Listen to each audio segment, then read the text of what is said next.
Hello friends, this is Shilpa Mangal and welcome to my YouTube channel.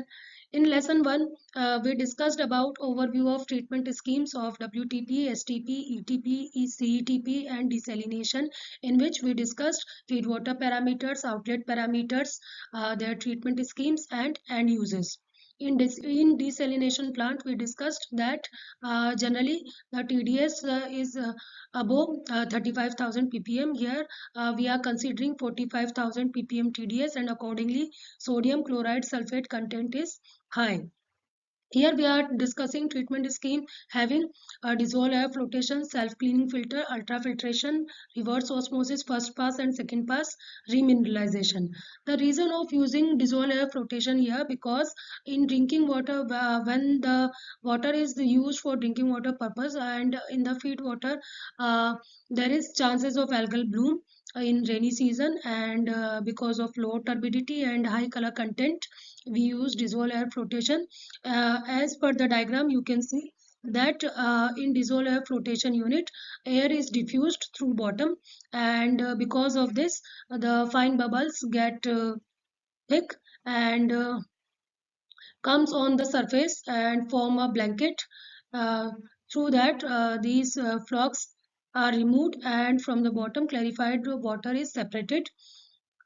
So this is the overall process, and the reason of choosing this scheme is because of client's requirement.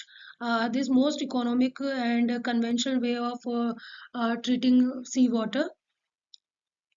वैसे तो multi stage distillation और CDI technologies भी होती है market में.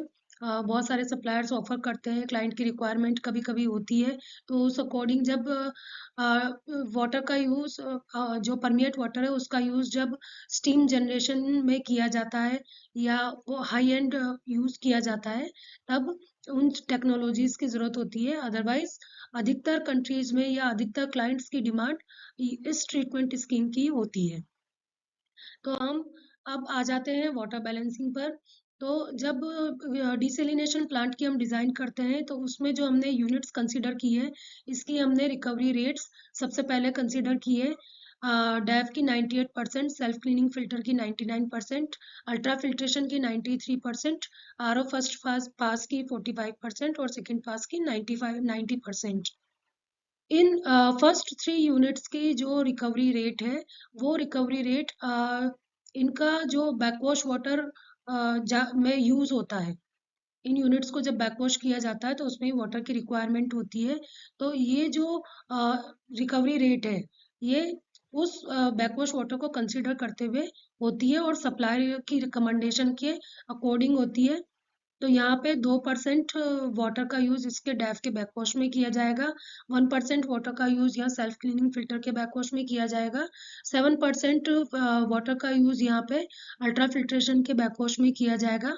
But in case of reverse osmosis first pass and second pass, the recovery rate or we can say efficiency जो होती है, तो वो एक तो इसका जो परमिएट है, वो उसकी रिकवरी रेट होती है कि हमें यहाँ पे परमिएट सिर्फ 45% मिलेगा फर्स्ट पास में, और सेकंड पास में हमें मिलेगा 90%. लेकिन जो TDS रिमूवल होता है वो as per supplier recommendation more than 99% होता है. तो जैसे 45,000 ppm TDS यहाँ पर है, तो उसका मोर देन 99% रिजेक्ट में चला जाता है, और रिमेनिंग पार्ट सेकेंड पास RO के फीड में जाता है.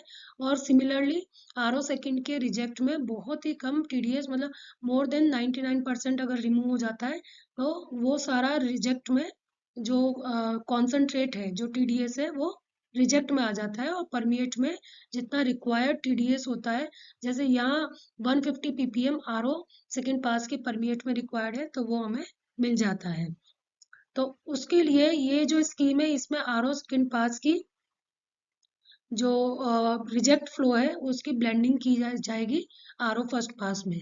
तो अब हम डिस्कस करते हैं इसका वाटर बैलेंस हम कैसे करेंगे. जो RO सेकेंड पास का परमिएट फ्लो है, वो क्लाइंट के थ्रू डिसाइडेड है 1500 मीटर क्यूब पर आवर. तो हम उसको उसके अकॉर्डिंग ही फीड वाटर इसका कैलकुलेट करेंगे. इसकी रिकवरी रेट है 90%. तो 1500 divided by 90% will get 1667 metre cube per hour. वो आरओ सेकेंड पास का फीड होगा और आरओ फर्स्ट का परमिएट। तो उसके अकॉर्डिंग ही आरओ फर्स्ट पास का फीड 1667 डिवाइडेड बाय 45%, तो 3704 metre cube per hour RO first के फीड में जाएगा। यहाँ पे हम इसको ब्लेंड भी कर रहे हैं RO2 के रिजेक्ट को। ये मैंने आपको एग्जाम्पल के लिए दिखाया है। अगर हम इसे ब्लेंड कर रहे हैं तो ये जो फीड फ्लो होगा ये और ज्यादा बढ़ जाएगा, तो इसमें ये रिजेक्ट वाटर भी RO2 का रिजेक्ट भी प्लस होगा और उसके अकॉर्डिंग इसकी साइज होगी और उस अकॉर्डिंग इसका परमिएट होगा। तो RO फर्स्ट का जो रिजेक्ट है वो feed flow minus permeate flow 3704 minus 1667 metre cube per hour, तो will get 2037 metre cube per hour. ये आरओ फर्स्ट का रिजेक्ट है जिसे हम ब्राइन भी कहते हैं। और इसी तरीके से RO2 का जो रिजेक्ट होगा feed flow minus permeate flow. Feed flow इसका 1667 है और परमिएट इसका 1500 है, तो हमें 167 metre cube per our RO2 का रिजेक्ट मिलेगा, जिसे या तो डिस्पोज कर दिया जाता है या फिर इसको ब्लेंड कर दिया जाता है। ये रिक्वायरमेंट पे डिपेंड करता है, जो हमारे TDS की परमिएट की जो TDS की रिक्वायरमेंट है उसके ऊपर। अब हम अल्ट्रा फिल्ट्रेशन यूनिट की बात करते हैं, तो इसकी जो रिकवरी रेट है उसको हम जो आरओ फर्स्ट का फीड था उससे हम अगर डिवाइड करते हैं इसको रिकवरी रेट को, तो हमें यूएफ का फीड फ्लो मिल जाता है। यहाँ हम अगर ब्लेंड कर रहे हैं RO2 के रिजेक्ट को, तो हमें जो इसका फीड फ्लो है यूएफ का वो थोड़ा सा कम करना पड़ेगा। तो 3704 माइनस 167, 3704 है RO फर्स्ट का फीड, तो उसमें से हम ब्लेंडिंग वाटर को माइनस करेंगे, तो हमें जो अल्ट्रा फिल्ट्रेशन का फीड फ्लो परमिएट फ्लो है वो मिलेगा 3537 मीटर क्यूब पर आवर।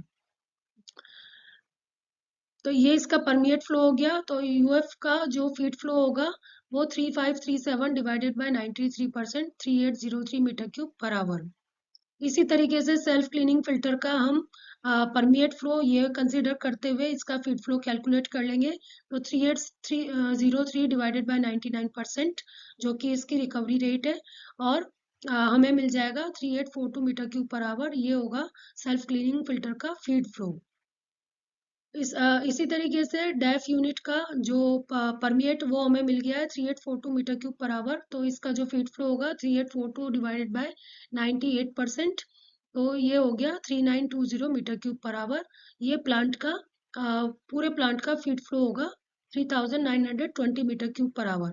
अब हमें जो डेफ यूनिट है उसका बैकवॉश का कैलकुलेशन करने के लिए फीड फ्लो की जरूरत है और परमिएट फ्लो की। तो 3920 इसका फीड फ्लो है और 3842 इसका परमिएट फ्लो है। तो डेफ का बैकवॉश वाटर रिक्वायर्ड होगा 78 metre cube per hour. Self cleaning filter का फीड फ्लो 3842 है और परमिएट फ्लो 3803 है, तो इसका बैकवॉश वाटर रिक्वायर्ड होगा 39 मीटर क्यूब पर आवर। इसी तरीके से अल्ट्रा फिल्ट्रेशन का फीड फ्लो 3803, परमिएट फ्लो 3537, तो इसका बैकवॉश है 266 metre cube per hour. RO first pass का जो ब्राइन होता है उसको सी वाटर में डिस्पोज किया जाता है। तो ये इस तरीके से ओवरऑल कैलकुलेशन होती है। आई होप कि इस वीडियो में जो नॉलेज शेयर की गई है, जो भी चीज़ें डिस्कस की गई है, वो आपको क्लियरली समझ में आई होंगी। प्लीज़ कमेंट करके बताइएगा, अपना फीडबैक दीजिएगा। वीडियो को लाइक करें, शेयर करें, सब्सक्राइब करें।